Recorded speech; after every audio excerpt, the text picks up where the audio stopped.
आपका क्या कहना चाहोगे कल बजट पेश हुआ?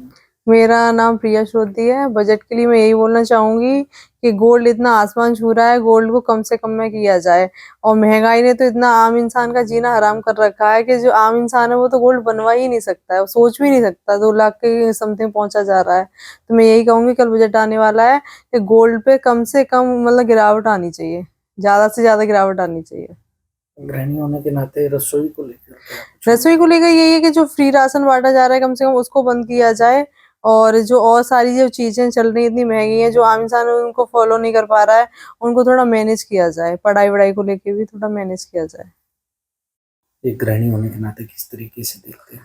केंद्रीय सरकार का बजट आने वाला है और हमें बड़ी उम्मीद है उस बजट से कि कम से कम गृहिणियों की तरफ जरूर ध्यान दिया जाएगा। पहले तो सबसे बड़ा मैटर जो है वो गोल्ड का है कि बच्चों की शादियां हैं, हम गोल्ड पर, आपको पता ही है सदियों से रिवाज चला आ रहा है कि लड़की की शादी पे गोल्ड बनवा के रखना होता है।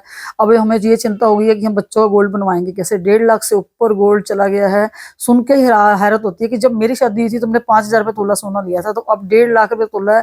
कम से कम सरकार को इस तरफ तो जरूर होना चाहिए, क्योंकि हिंदुस्तान का कल्चर जो है कि शादी में गोल्ड तो डलता ही डलता है। अगर इतनी महंगाई में चले जाएंगे तो गोल्ड हम कैसे डालेंगे बच्चों को, स्त्री धन होता है वो। तो सबसे तो हमारा इसी तरफ ध्यान कहेंगे उनको भी बजट पे इस चीज पे जरूर ध्यान दिया जाए।